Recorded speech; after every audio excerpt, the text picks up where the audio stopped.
Un placer, y qué bien.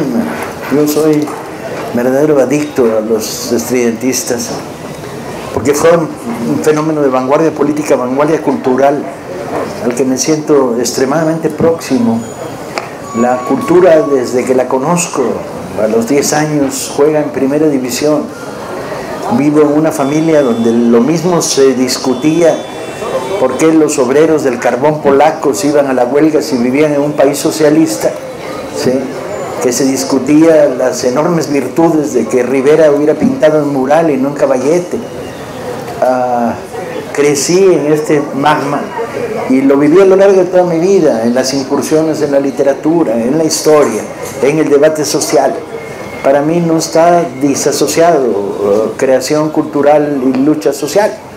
Para mí forman parte de una variedad de posibilidades que la vida te invita. El escritor podrá ser escritor en las noches, pero en las mañanas sigue siendo ciudadano, aunque algunos persisten en ignorarlo y acudir a una beca de Conaculta. Tengo la clara noción de si el Parnaso existe, pues no es una cantina en el cielo cuyo portero es Octavio Paz y dice, tú sí pasas, tú no pasas, tú sí pasas. El Parnaso es un mito para comedores de gansitos marinela, que por cierto han sido degradados. Para los que tienen más de 50 años sabrán que el gansito marinela tenía más chocolate y más mermelada, y que la intervención de los Edvige y las mafias en el poder, como diría Andrés Manuel, ha disminuido la cantidad de chocolate y mermelada de los gansitos marinela. No se me pida rigor aparente, formal, porque no lo tengo. No se me pida que sea políticamente correcto, por primero muerto y leproso, que ser políticamente correcto. Pídaseme, sin embargo, que diga la verdad todos los días o que me muerda la lengua y me envenene. Y esto significa que nunca sé de qué va a tratar la conferencia el día en que la voy a dar, hasta que no veo la cara de la gente. Porque hablo con ustedes, vine a hablar con ustedes. Aunque Penago se va a encargar de que esta conferencia se difunda mañana en todo el país a través de las redes de la brigada, vine a hablar con ustedes. Y voy a depender de las reacciones, de la cara que sonríe, la cabeza que afirma, la cabeza que niega, el rostro que duda. Me voy a dar cuenta cuando fracaso en mis bromas, cuando el chiste que estoy contando no lo entendió nadie, ¿no? Y entonces voy a tener que buscarme uno más acorde a los gustos y circunstancias del personal. Traigo mi mejor camiseta de Calimán, pero no, mi segunda mejor camiseta de Calimán. La mejor es una modificación de esta, en la que Calimán, en el pecho de su extraño uniforme de hindú de Apotis, inventado por Vargas Dulce y la industria editorial mexicana en los años 50, mi mejor camiseta de Calimán trae en el pecho un retrato de Lenin, nomás por chingar, pues. Y cito frecuentemente a Calimán en conferencias académicas, en universidades inglesas o norteamericanas, lo cual crea un desconcierto profundo, porque nadie tiene ni la más pútrida idea de quién chingas es Calimán. Y cuando digo Calimán, en uno de sus momentos más afortunados, dijo, la conciencia es más sabia que la ciencia. Al final de la conferencia hay 4 historiadores, 3 etnólogos, 2 filólogos y 7 estudiantes. Dicen, perdón, Calimán, que se refiere usted, ¿en dónde puedo consultar obras completas? Y entonces dices, en la casa de Carlos Monsiváis en la Ciudad de México, que tiene completita la colección de Calimán. Un Valdecarlos era uno de los nuestros. ¿Y de qué quiero hablar? Quiero hablar de la historia. Quiero hablar de cómo la historia no es esa cosa ajena, distante y de origen recordatorio que se nos ha propuesto a los mexicanos tantas veces a lo largo de tantos años. Cómo la historia es un sutil y tenso hilo de acero que viene del pasado y conecta un lugar como este a un día como hoy. Y puedo empezar desde cualquier esquina. La ventaja de ser salvaje pero ilustrado, que es mi caso, es que puedo tomarla desde cualquier esquina. Puedo remitirle a la sucia alianza entre Cacique Gordo y Cortés, o más precisamente a una historia que me indignó a tal grado que está entre las razones por las cuales escribí Patria. La historia es como sigue. Abro La Jornada, que leo todos los días, y descubro que el gobernador de Veracruz está celebrando la batalla de Camarón con una representación de la Legión Francesa. Esto hace 5 años, 6 años, ¿no? Y que entonces se inaugura un monumento y vienen generales de la Legión Francesa y se canta la Marsellesa y hay desfile militar, y todo esto sucede en las cercanías de Camarón. Y me pregunto a mí mismo, este hijo de su retal por cual, ¿qué chinga está celebrando?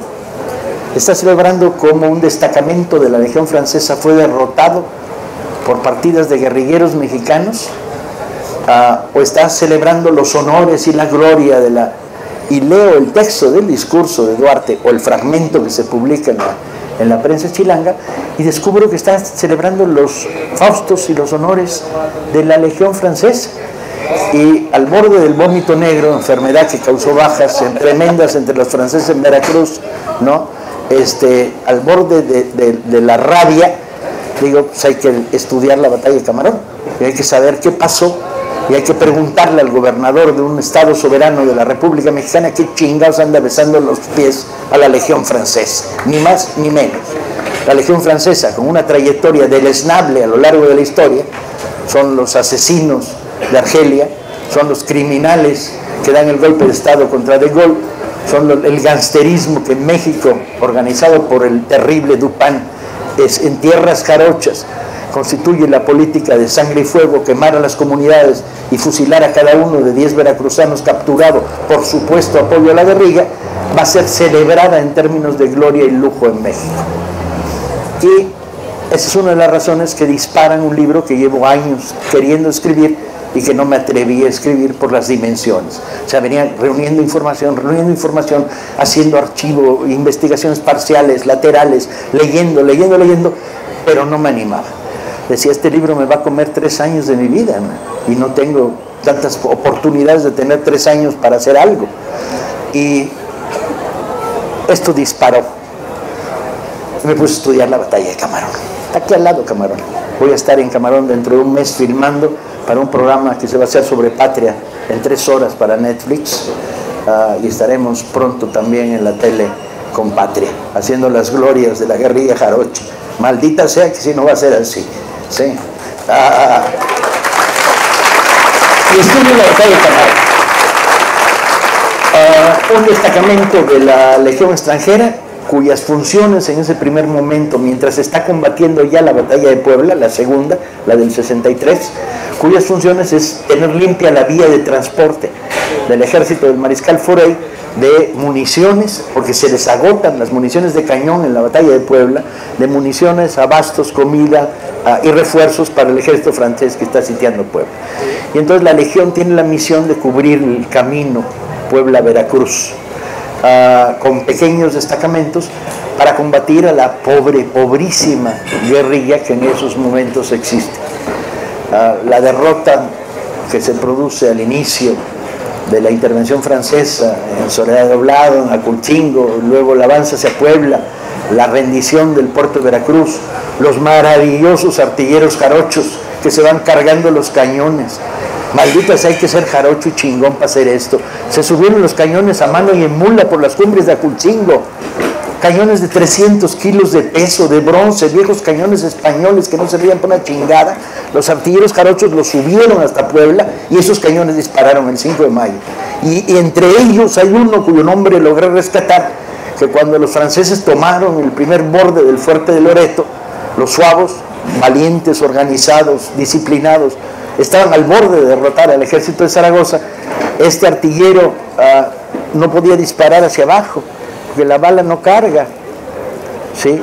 Y entonces agarró la bala y se la tiró en la cabeza al primer suavo que subió el cerco, inaugurando lo que en México se llamaría bombardeo de boliche, ¿no? Le partió la madre al suavo, sí, por el cañonazo que le dio con la bala y quedó, porque los artilleros jarochos estaban desarmados, compañeros, porque como no había armas suficientes para el ejército de Zaragoza, los artilleros tuvieron que darle sus fusiles a la infantería de Michoacán y ellos quedarse con la baqueta para cargar el cañón y punto, los mismos cañones que habían subido por Aculchingo. Entonces, bueno, en esta época la mayoría de los cuerpos armados veracruzanos estaban sumados al ejército de González Ortega y quedaba la guerrilla, lo que sería la precursora de lo que llamaríamos en los siguientes años, 1864-1865, la chinaca. Y la guerrilla era 25 ciudadanos de Córdoba armados con lanzas de bejuco, bambú y puntas amarradas. Uno de ellos traía un escopetón, herencia de la guerra de independencia. Revólveres, Millán, el coronel Millán, exgobernador o gobernador en funciones, sin funciones, porque Veracruz estaba en manos de los franceses, tenía un Colt 45, pero tenía 7 balas para su Colt 45 de 5 tiros. Y era el coronel de las guerrillas.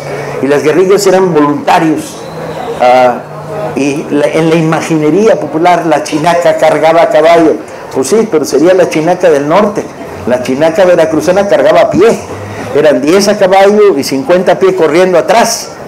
La mayoría esperando que se cayera el de delante para recuperar el rifle porque venían desarmados. Todo esto no se cuenta. Se cuenta que en Veracruz un heroico destacamento de la Legión extranjera va cubriendo la ruta y les llega el rumor de que va a ser asaltado un convoy de municiones. Y por lo tanto acelera el paso y llega a un pobladucho. Camarón tiene 5 casas en aquella época y un casco de hacienda miserable, no más que eso. Y se atrincheran en este pobladucho cuando los descubre la guerrilla.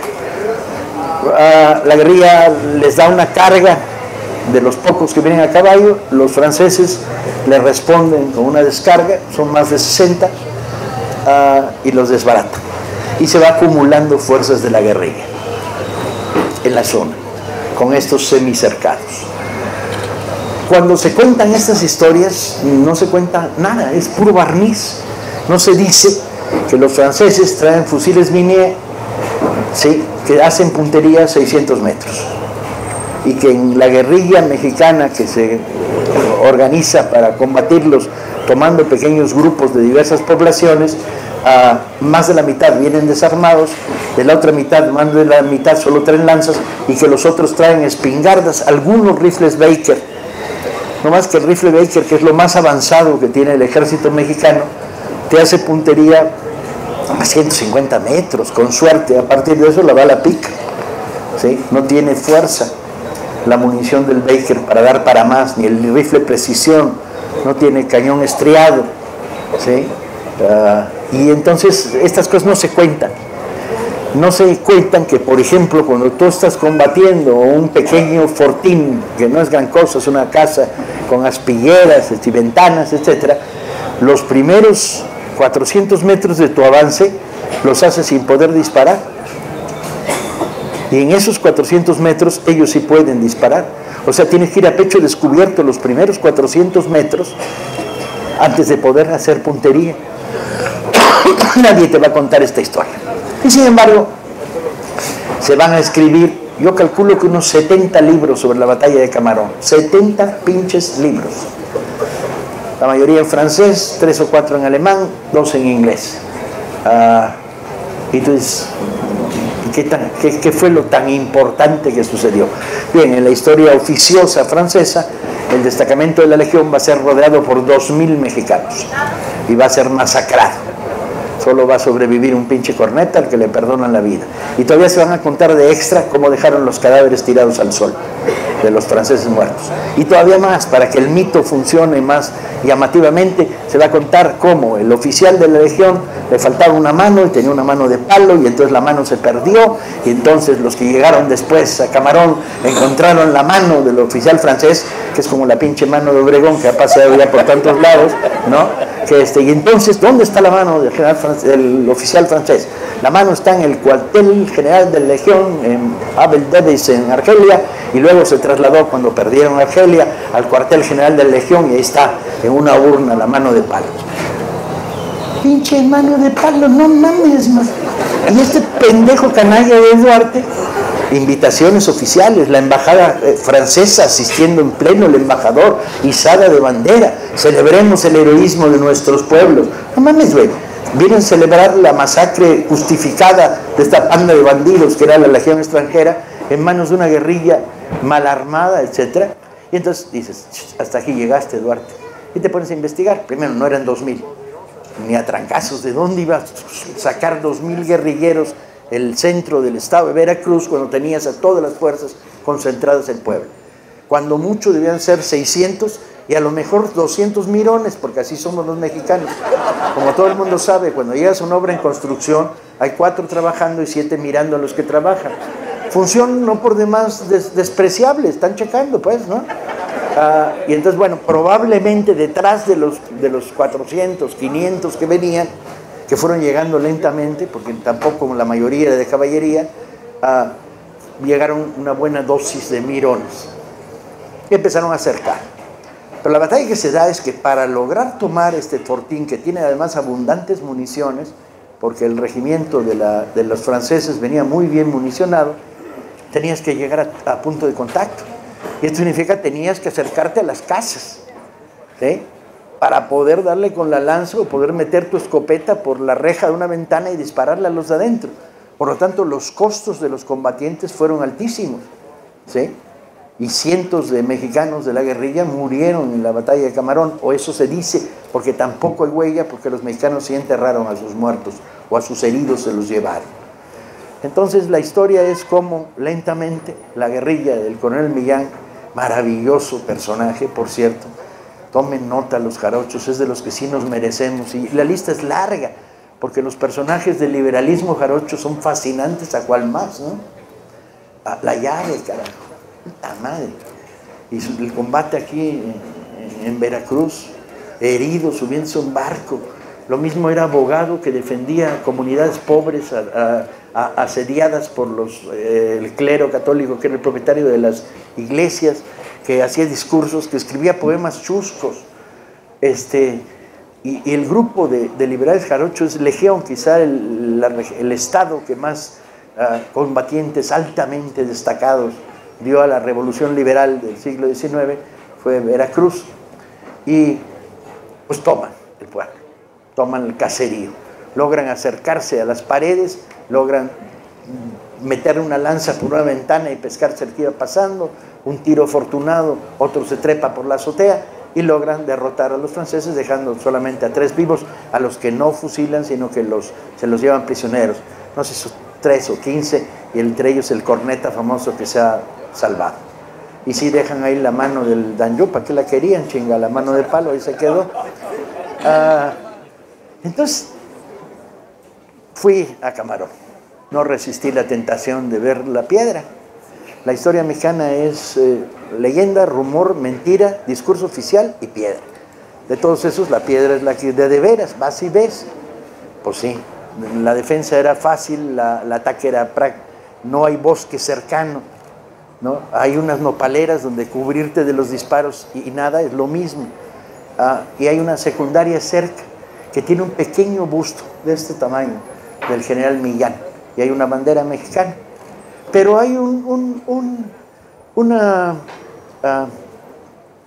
no pirámide, no pedestal, lo mismo que hay en Francia,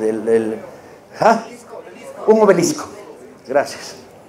Hay un obelisco glosando la gloria de los defensores de Camarón. Y yo dije, cámara, no traigo dinamita como cuando en 68 sí traíamos y volamos la estatua de Miguel Alemán en un momento de gloria para la Universidad Nacional. Venía desarmado en esta ocasión para darle cuerda al obelisco. Pero me preguntaba, ¿cómo se construye esta relación con la historia?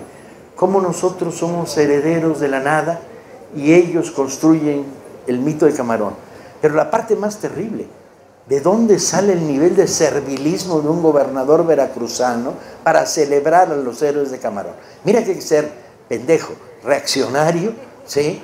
Y traidor a la patria. ¿Cómo lo dices estas cosas? ¿Cómo lo llamas? Pues sí, pues sí. Y eso me llevó fue uno de los muchos motores, no fue el único, pero fue uno de los muchos motores que me llevaron a escribir Patria. Porque la gran pregunta es, los mexicanos hemos estado sometidos a un proceso de destrucción oficial de nuestra historia, que es paralelo al proceso de enseñarnos una historia chafa. Una gigantesca goma de borrar conspira contra nuestro pasado, mexicanos, mexicanas. Esta goma de borrar se llama versión oficial. La versión oficial es una especie de maligno champurrado de lugares comunes, babosadas, etcétera, sustentado en varias patas muy firmes, pero que a la larga produce información en nuestras cabezas. ¿Qué sabemos de? Pues lo que hemos estado oyendo sobre. Y esta historia oficial tiene unas componentes muy potentes. Primero es la versión priista de la historia, consolidada a partir del alemanismo, que constituye en nosotros, el PRI, somos los herederos de todo, lo que me eches. Cortés y la Malinche bailando la sandunga tomados de la mano, órale, somos los herederos de eso. La raza de bronce, sin molestarse en leer a Vasconcelos, que era lo más antibronce del puto mundo y odiaba a los zapatistas con odio jarocho, ¿sí? Y al indigenismo le parecía deleznable, ¿sí? Nomás creó el término, por mi raza hablará el espíritu, pero iba a hablar de los criollos porque el espíritu por el que él hablaba no era el espíritu de las comunidades originarias de lo que hoy llamamos México. Y entonces, ¿qué más? No, pues somos los herederos de la independencia. Ahí tienes a un Juárez desarmado, cura bobalicón, que por churro se convirtió en padre de la patria, pero ya en las versiones modernizadas de Villalpando ya es el criminal que desató la masacre de tantos de miles de mexicanos en la guerra de independencia. Inútil, por cierto, porque al final llegó el bueno de Iturbide. No, las cosas que hay que oír sin que te truenen los oídos. Y eso viene apuntalado, pues Juárez, somos los herederos de Juárez. Y Miguel Alemán ordena 200 retratos de Juárez para todos los despachos de todos los ministros y gobernadores del país. ¿Con qué lógica? Ese dron que está volando, lo saludamos desde aquí, debe ser de la Brigada Paralela en Libertad, que se ha modernizado. Muchas gracias. Juárez. No más que la propuesta de Alemán es una trampa. Alemán le valía madre Juárez, no era un civilista. El respeto al derecho ajeno le valía madres. El espíritu reformista de Juárez era lo contrario. La honestidad y la pureza en materia de economía de Estado, del juarismo, pues le resultaba vomitiva. Él es el creador de el Uca Uca, el que lo encuentra se lo emboruca, ¿no? Él es el que con un lápiz rojo rehace el trazo de la carretera de México a Veracruz para que pase por los ranchos naranjeros que compró un mes antes. Alemán es el despojo, es la filosofía del estado de la tranza que ha llegado hasta nuestros días. Y entonces, ¿por qué Juárez? Bueno, porque Alemán es el mensaje de ya se acabó la época de los generales, de la revolución, ahora lleva la época de los cachorros. Y entre los cachorros, los licenciados. Vale madres que seas zapoteca y oaxaqueño, si eres licenciado ya chingaste, ¿no? Y este es el mensaje, llegaron los licenciados, la civilidad. Nadie dice que los licenciados traían una mano en la pistola y la otra mano en el bolsillo de los demás. Esa parte del licenciadismo no la cuenta, pero se llena de retratos de Juárez. Fenómeno histórico conocido por todos y analizado por nadie, porque nadie tiene el tiempo ni la curiosidad ni la capacidad para perder las horas en pendejadas que yo tengo. ¿Por qué los retratos de Juárez en todos los despachos oficiales? Juárez tiene un color no oliváceo moreno como tuvo y como tenían los retratos en su época, sino verdoso Hulk. ¿Por qué Juárez ha estado enverdeciendo? Debate con una conservadora de monumentos de Lima. Explícame esta chingadera. Gracias. Ay, no, Paco, ya empiezas con teorías literarias. Se llama degradación de los pigmentos. Digo, pura madre. Sí, porque mira, el paso del tiempo, la humedad, el polvo, la resequedad van degradando el pigmento original, y que de donde acá la degradación va del oliváceo moreno al verdoso Hulk. No mames, ¿quién dictó esa regla química en materia de pigmentos. Me dice, no, Paco, vas a salir con una explicación literaria. Y dije, a huevos son las buenas. ¿Y cuál es la tuya? Me dice. Le digo, no, pues es bien simple. 50 años detrás del despacho de Duarte, de Peña Nieto, atrás de él, viéndolo meter las manos en los cajones, viéndolo levantar el teléfono y diciendo, mátenlos a los muchachos de Ayotzinapa. Pues Juárez se va poniendo verde, chinga, es natural, es normal, es destino manifiesto. Me dijo, bueno, la explicación tuya es mejor que la mía. Y dije, ya chingué, sigamos con esta explicación. La revolución, no, pues nosotros somos los herederos de Villa, de Zapata, de quien me eches, no importa. Y todo esto lo consagramos en el libro de texto gratuito, La educación formal, que va eliminando cosas. No es casual el ataque brutal de Zedillo contra los niños héroes, el caballo de Pancho Villa, la desaparición de los Magón como figuras centrales, la desaparición de la lucha de Yucatán de Carrillo Puerto, el descafeinamiento, el reducir al mínimo la guerra del 46-47 contra los gringos en nombre del Tratado de Libre Comercio. Entonces la versión oficial va descafeinando la historia, va ablandándola. Y luego llegan los nuevos neoliberales de la historia diciendo, no, es que la historia de Frunze es muy fea, hay que hacer una historia moderna. Y sale el Tres Babas de Krause a decir, el Pípila no existió. Y tú dices, ¿con qué jeta te atreves a quitarme al Pípila? Dice, no, porque, bueno, leyendo a Lucas Alamán, pues sí, Lucas Alamán, historiador conservador, cuando Hidalgo tomó Guanajuato, estaba textualmente debajo de la cama en su casa y no vio nada, porque debajo de la cama la perspectiva es limitada, pues, a ver lo que pasa en una ciudad insurrecta, ¿no? Y Krause toma directamente de Alamán la versión del Pípila no existió. No se molesta en ir a los archivos y descubrir la viuda del Pípila pidiendo una pensión, el saber cómo se llama, se apellidaba Martínez, por cierto, el Pípila, y el bendecir la estatua que hoy corona Guanajuato, que sigue siendo en términos simbólicos chingoncísima. Dice, hecha por Cárdenas, dice, aún quedan muchas alhóndigas por quemar. Agárrate, güey.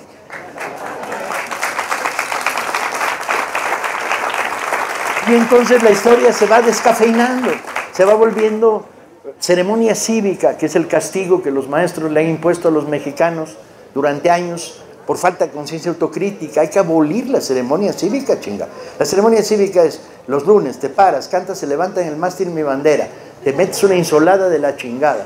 Se habla del aniversario de Guerrero y nadie cuenta quién era Guerrero, y cuando acabe la ceremonia se olvida y se leen 2 poemas asquerosos. De ser preferible un cacho de Suave Patria, ¿no? Perdón por mis aberraciones en materia de gustos respecto a Suave Patria. Y esto va destruyendo. No hay memoria, no hay identidad, no hay conexión con el pasado.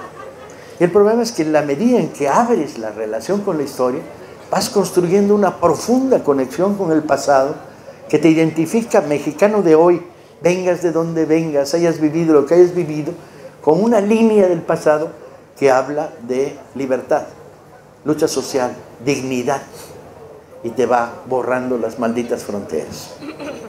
Una pausa para encender el cigarro porque me falta una mano. Yo siempre dije que las conferencias las tienen que dar puros güeyes que tengan 3 manos. Te la presto.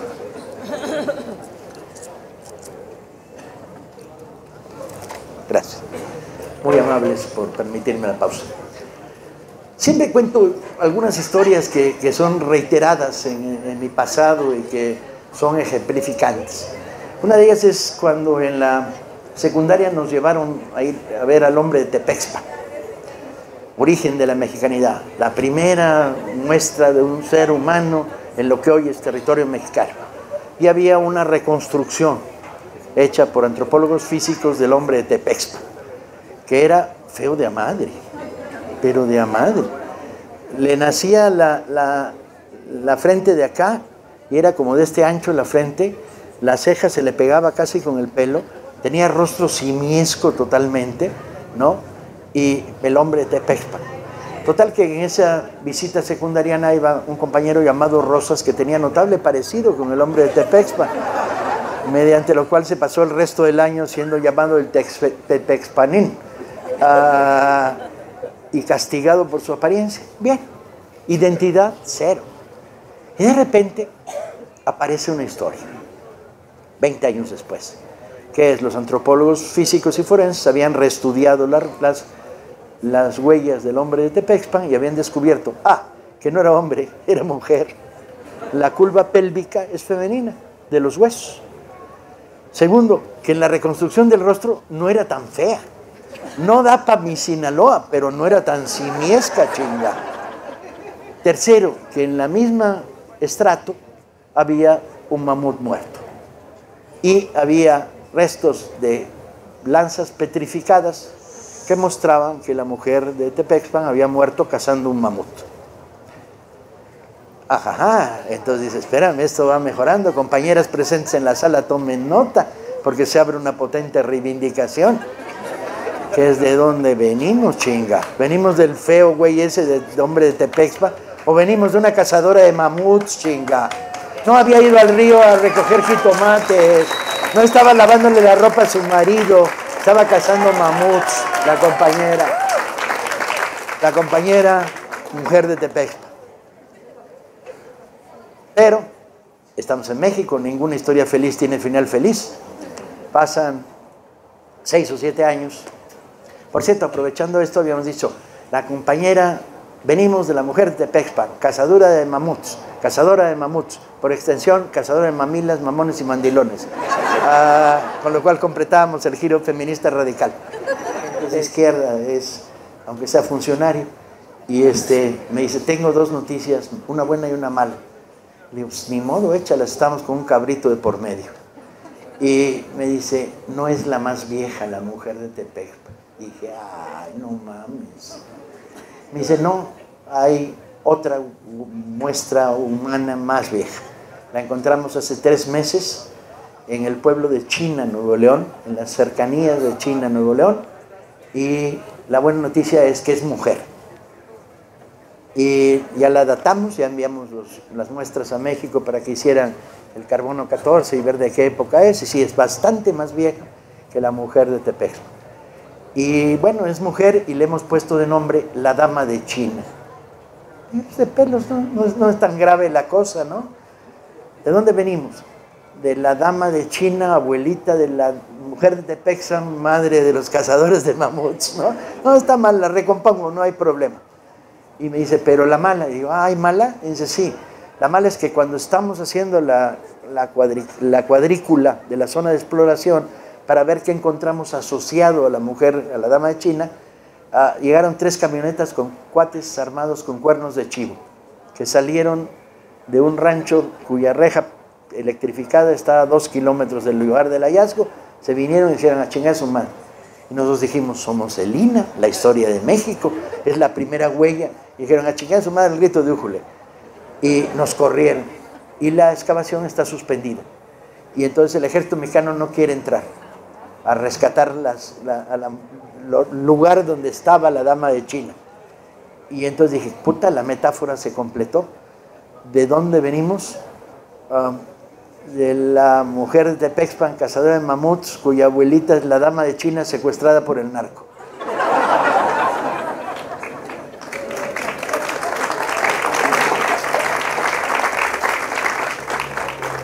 Estoy jugueteando con la historia, con absoluta libertad y sentido del humor, pero no se les va a olvidar nunca a ninguno de ustedes.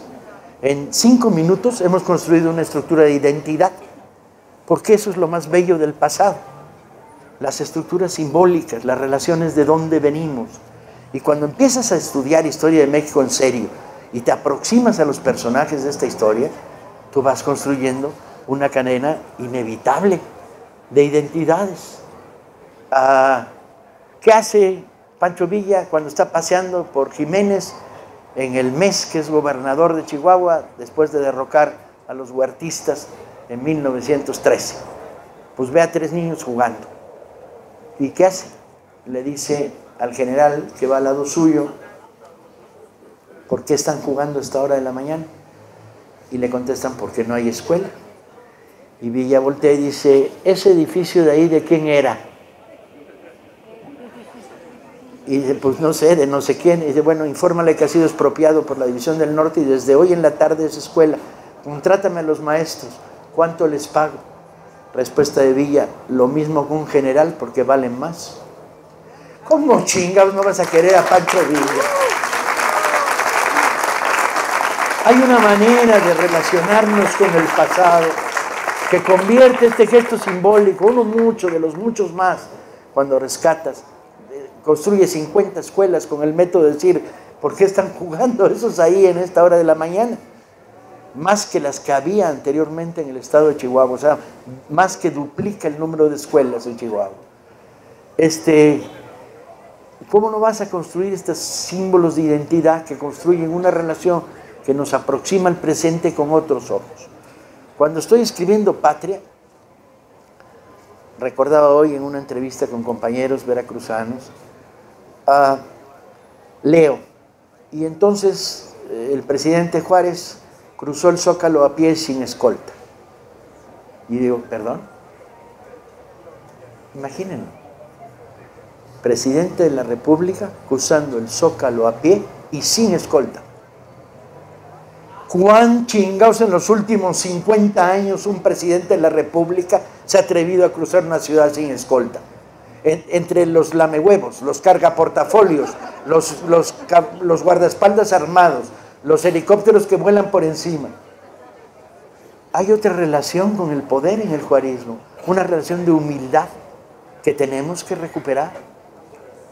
¿Sí? Eso es lo que hace las profundas diferencias en términos simbólicos que permiten que la historia opere con una fuerza tremenda en el presente. Guillermo Prieto, mi adorado Guillermo Prieto, uno de los poetas más divertidos, salvajes y brillantes de la época de la Reforma. Cuando muere, ha sido 2 veces ministro de Hacienda. Cuando muere, le faltan botones en su gabán y no tienen dinero para enterrarlo. Caray. 2 veces fue ministro de Hacienda. ¿Conocen ustedes de oídas o de rumores un ministro de Hacienda de este país de los últimos 50 años que haya muerto pobre? Sin embargo, lo dice Riva Palacio. Vicente Riva Palacio llega a entregar el mando de la división de Michoacán después de la victoria contra Maximiliano. Y Juárez le dice, general, de acuerdo, yo sé que quiere volver a la vida civil. Riva Palacio dice, quiero ponerme a escribir novelas, que es lo mío. ¿Me presta usted el archivo de la Inquisición? Juárez dice, todo suyo, lléveselo a su casa, luego se lo devuelve a la nación. ¿No? Ve además los gestos, ¿no? Te presto el archivo de la nación, órale. Alguien se llevó el cenicero, por lo tanto me voy a ver obligado a simular que se me cayó. Y entonces le dice, pero general, le dice Juárez arriba,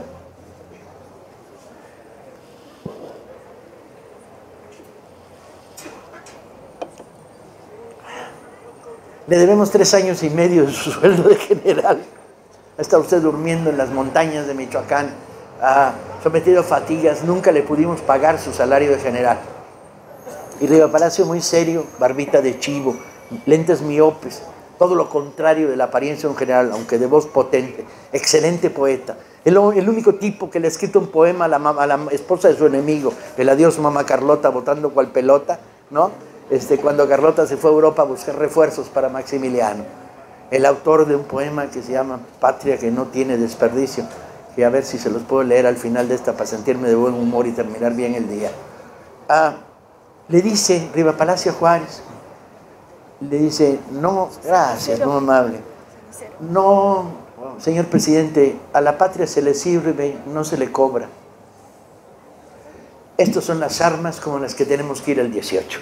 Tenemos que ir al cambio que va a haber en este país, con armas como estas, de ese tamaño, de esa grandeza, de ese volumen. Y tenemos que ir con sentido del humor y con alegría, ¿sí? Y sobre todo a pensar que el gobierno no es el poder, el Estado controlado no es el poder es pueblo organizado presionando hacia el cambio, ¿sí?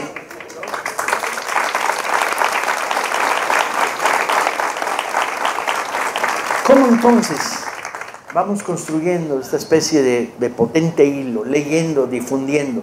He tenido el placer de discutir muchas veces con compañeros del movimiento sindical veracruzano magisterial, cambiar. ¿Quién manda en el salón? Ustedes ejerzan el cambio, cambien la manera de contar la historia, construyan identidades, hagan que los chavos discutan, platiquen, vean, otros mundos posibles que vienen del pasado hacia el presente. Y hay verdadero júbilo en estas reuniones, nos lo pasamos re bien contando anécdotas y botanas y reconstruyendo una versión popular de la historia de México. Hay algunas historias que a mí me gustan por lo que tienen de moraleja ejemplificante. Una de las más bonitas, no sé si la conocen muchos de ustedes, la he contado tantas veces en tantas conferencias, la historia de los negros de Galeano. ¿La conocen? La mayoría no. Bien. Hermenegildo Galeana, el brazo derecho de Morelos, el gran jefe guerrillero de Morelos, tenía una escolta de 50 negros y marrones, porque era lo más confiable que podías tener en el ejército insurgente.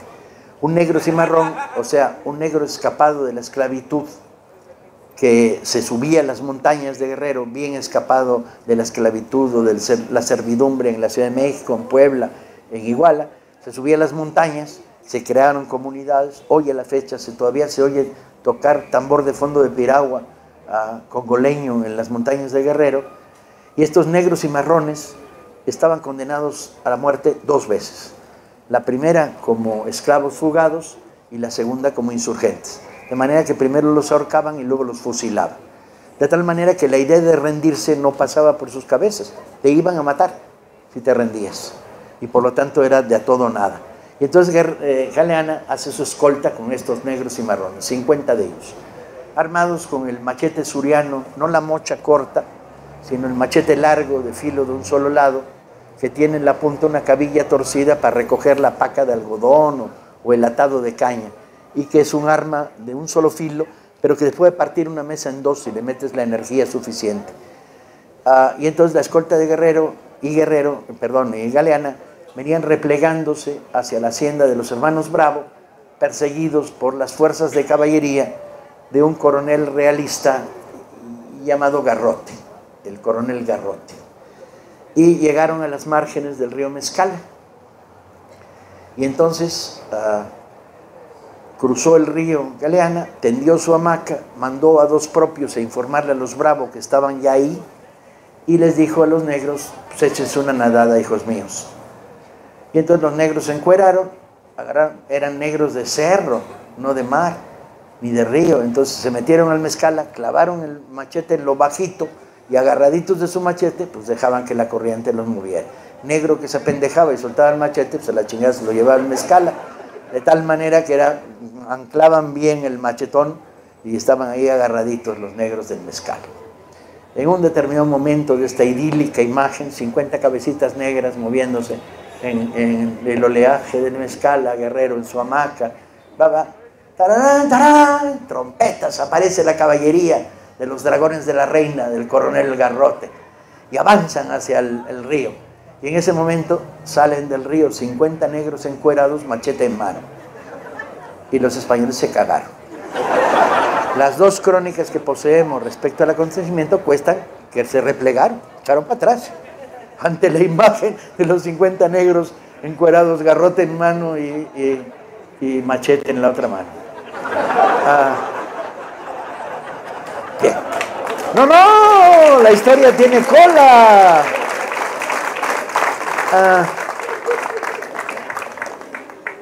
Voy al Mezcala a verlo. Y estoy ahí observando y pasa un campesino con un burro o mula. Yo no distingo entre burros y mulas. Son animales con los que Juan Ramón Jiménez hablaba, yo no. Y entonces avanza y me dice: ¿qué haciendo, joven? No, pues aquí haciendo historia, bla, bla, bla. ¿Usted sabe de la escolta de Guerrero? Sí, cómo no. Ja, ja, ja, ja, ja. Que puta, me tocó el loco del pueblo. Me pasa con absoluta frecuencia, tengo que decirlo. Y entonces le dice: pero no fue aquí, joven. Resulta que era maestro de escuela y sí sabía. Sino el Mezcala viene achicado por las presas que le han metido. La curva era allá, entonces vamos caminando. Y dice: mire, porque allá estaba la hacienda de los Bravo, aquí fue el recodo del río donde llegaron los gachupines del coronel Garrote. Y le digo: ¿y qué se cuenta aquí?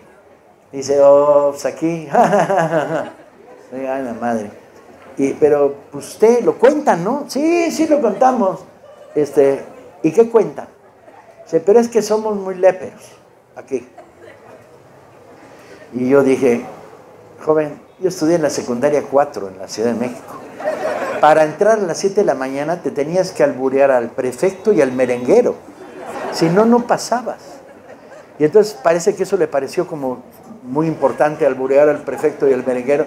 Me dijo, no, pues es que aquí somos muy léperos. Se dice, garrote contra garrote, nos la pelaron. Menos mal que estoy en Veracruz y puedo contar estas historias sin que nadie se espante. Pero vean la fórmula. No, garrote contra garrote, se la pelaron. No, garrote contra garrote, nos la pelaron. La comunidad seguía contando la historia, adjudicándose a sí misma la victoria. O sea, simbólicamente se habían adscrito a los herederos de los 50 negros encuerados.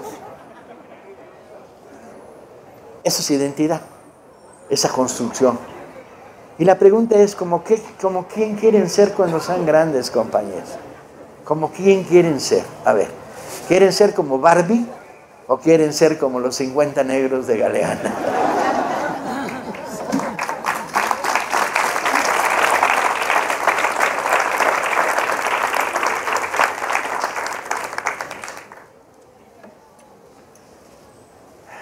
Estamos en Veracruz, lo cual es de agradecerse, porque podríamos estar en otros lugares de la República donde hay más narcos o más gobernantes culeros, cosa que me pone de mal humor en las noches. Estamos en un lugar donde las construcciones de identidad son realmente, están a la vuelta de la esquina. La huelga inquilinaria del puerto de Veracruz del 22, con Herón Proal a la cabeza, fascinante. La construcción de la Liga de Comunidades Agrarias, ¿sí? Úrsulo Galván, Almanza, fascinante. La resistencia, el principio del tejedismo. Este Estado ha producido material heroico abundante y durante muchísimos años. ¿De dónde venimos? Y por lo tanto, ¿quiénes somos y quiénes seremos?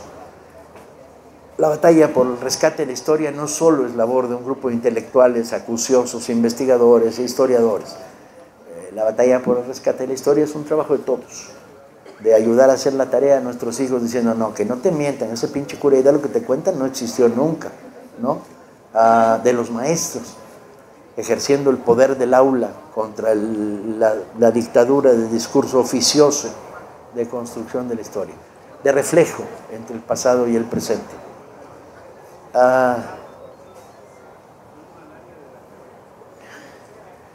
No es muy difícil traer todo esto a juego. Forma parte de un lento trabajo en el que la labor de educación popular, ¿qué es lo que estamos haciendo? Estamos haciendo universidad de calle todo el rato, ¿sí? Es fundamental. Y tenemos que aumentarla, multiplicarla y aprender a contarla, porque la historia no solo es un arte de rigor investigativo, también es un arte narrativo. Y depende lo bien que la cuentas, la capacidad que tienes para que otros te oigan, la escuchen, la reproduzcan, la narren o la estudien y les inquiete. Han sido muchos años de esta batalla y se han ganado algunas por goleada. Ganamos la batalla de Villa por goleada. Pasó de ser oficialmente el bandolero que por casualidad se coló en la revolución a ser una de las figuras claves del proyecto social derrotado en la revolución de 10-20. Estamos ganando la batalla del liberalismo de calle, arrasando. La batalla por la reivindicación del ala izquierda de la independencia, Hidalgo Morelos, va muy bien, va muy bien. Y es este conjunto de saberes y sabidurías peculiares. Alguna vez mis amigos franceses me preguntaban, bueno, ¿por qué es tan diferente México? Yo les decía, porque en los talleres mecánicos de tercera hay fotos de gorditas encueradas o en bikinis abundantemente escasos y al lado una foto de Pancho Villa. Esa extrañísima simbiosis gráfica es la que dice no nos hemos desprendido de nuestro pasado. Y terminaría diciendo como la estatua del Pípila a todos los que la quieren ver en Guanajuato, aún quedan muchos alóndigas por quemar. Muchas gracias.